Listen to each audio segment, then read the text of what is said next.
우위를 점한 아스날을 인정하고 원정에서 승점 3점을 지키기 위해 자신이 늘 당해왔던 축구를 오늘은 자신이 구현한 과르디올라였습니다. 안녕하세요, 엘미야입니다. 아스날 대 맨시티, 상대할 때마다 뜨거워지는 양팀이 서로 한 골씩 주고받으며 무승부를 기록했습니다. 아르테타의 용병술, 과르디올라의 5백, 그리고 과르디올라의 맨시티 부임 이후 최저 점유율 기록 등 볼거리가 많은 흥미로운 경기였는데요. 아스날의 우위, 전력 보강과 함께 시즌 초반 상승세를 달리고 있는 아스날은 홈에서 맨시티를 상대로 공수 양면에서 우월한 경기를 펼쳤습니다. 맨시티는 공격 시 본래 후방에서부터 GK를 가담시키고 중앙을 과부하시키며 수적 우위를 활용한 빌드업을 통해 중원을 장악하는 데 능숙한데요. 하지만 조직적이고 강도 높은 전방 압박을 펼치는 아스날을 상대로 발밑이 다소 불안한 돈나룸마를 내세운 맨시티는 중원을 생략한 다이렉트한 롱볼로 공격을 시작했고, 전방에서 혼란의 공중볼 경합과 중원에서의 세컨볼 경합으로 공격을 전개하고자 했습니다. 전반 9분 만에 중원에서 치열했던 경합에서 승리한 맨시티가 이어서 빠르게 공격으로 전환한 뒤 혼란의 엄청난 침투와 함께 선제 득점에 성공하긴 했지만, 아스날의 후방과 중원 역시 피지컬과 기동력에서 밀리지 않기 때문에 이러한 전개만으로는 안정적인 공격을 펼칠 수 없었습니다. 지공 상황에서도 맨시티는 주로 풀백들이 전진하여 폭을 벌리며 중앙을 과부하시키는 2-3-5 구조를 기반으로 유동적인 로테이션을 가져가고자 했으나, 아스날의 조직적인 수비 블록과 수비 맨디, 라이스, 메리노로 구성된 중원에서의 압박에 안정적으로 볼을 소유하지 못했고, 특히 센터백 성향의 후사노프가 폭을 벌린 우측면에서 볼을 자주 잃는 모습이었습니다.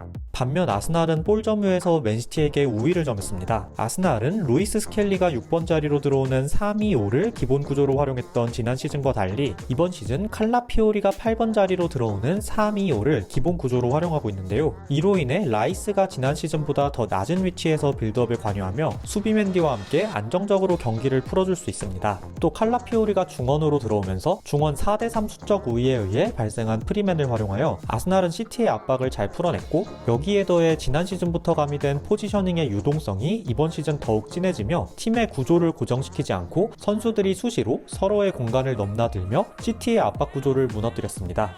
칼라피오리가 중원으로 들어오며 중원에서 아스날이 4대3 수적 우위를 점하고 2대1이 걸린 라인더르스가 적극적으로 압박하지 못하면서 수비 맨디가 볼을 받아 돌아서며 라인더르스가 압박하자 프리가 된 메리노에게 연결하며 압박을 풀어냅니다.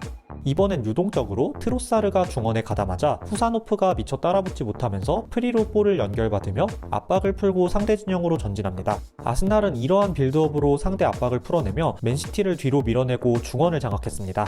창의성 부족, 하지만 파이널 서드에서 문제를 겪은 아스날입니다. 압박을 풀어내고 상대 진영으로 전진해도 맨시티는 빠르게 수비로 전환하며 촘촘한 수비 조직을 형성했습니다. 파이널 서드에서 아스날은 볼은 오래 점유하지만 맨시티의 로우 블럭을 공략하지 못하며 이렇다 할 찬스를 만들어내지 못했는데요.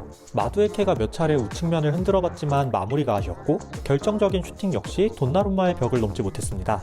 이번엔 수적 우위를 통해 프리가 된 메리노에게 요케레스를 거치는 3자 패스를 연결하고, 이때 튀어나온 디아스의 뒷공간으로 침투하는 트로사르에게 침투 패스를 투입하지만 발빠른 후사노프의 커버에 막히고 맙니다. 이렇게 아스날은 맨시티의 밀집 수비를 뚫지 못하며 고전했는데요. 상대가 내려앉을 때 파이널 서드에서 창의성이 필요했지만 웨데고르가 부상 중인 가운데 전반 내내 순간적으로 상대 수비를 깨트릴 수 있는 번뜩이는 공격이 펼쳐지지 않았습니다. 리버풀전과 챔스 빌바오전에 이어 이번 경기도 메리노가 10번으로 선발 출전하면서 기동력과 수비력, 그리고 공격 상황에서의 유동성 면에서 훌륭한 모습을 보여줬지만 라인 사이에서 창의적인 공격을 기대하긴 어려웠는데요. 결국 맨시티를 상대로 67%의 점유율을 가져가고도 유효 슈팅 1개와 기대 득점 0.3이라는 저조한 기록으로 전반을 마친 아스날입니다.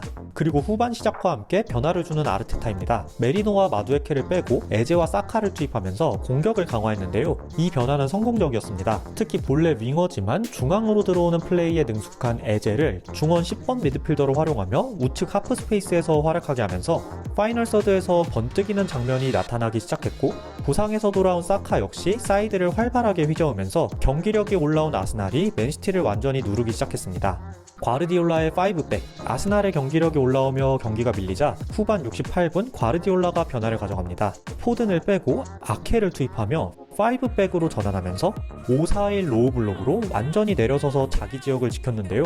그동안 과르디올라가 리드를 지키기 위해 수비적인 운영을 펼친 것은 본 적이 있지만 5백을 갖추며 5-4-1로 완전히 내려서는 경기는 사실 잘 기억이 나지 않습니다. 우위를 점한 아스날을 인정하고 원정에서 승점 3점을 지키기 위해 자신이 늘 당해왔던 축구를 오늘은 자신이 구현한 과르디올라였습니다. 76분에는 혼란까지 빼면서 도쿠 한 명만 전방에 놓고 완전히 수비에 치중하며 전환 상황에서 도쿠의 빠른 역습을 노렸습니다. 아스날은 계속해서 볼을 점유하며 기회를 노렸지만 5백으로 내려선 맨시티를 뚫는 것은 쉽지 않았는데요. 후반 80분 아르테타 역시 팀버를 빼고 마르티넬리를 투입하면서 수비 한 명을 줄이고 공격 한 명을 늘리며 더욱 공격적인 운영을 펼쳤습니다. 그리고 후반 추가 시간 93분 수비 라인을 넘기는 에제의 뒷공간 패스를 마르티넬리가 돈나룸마의 키를 넘기며 결국 동점에 성공하는 아스날입니다. 지난 빌바오전 1골 1도움으로 자신감을 끌어올린 마르티넬리가 오늘도 아스날을 구했고 과르디올라의 5백 수비에도 맨시티는 마지막을 버티지 못하고 말았습니다.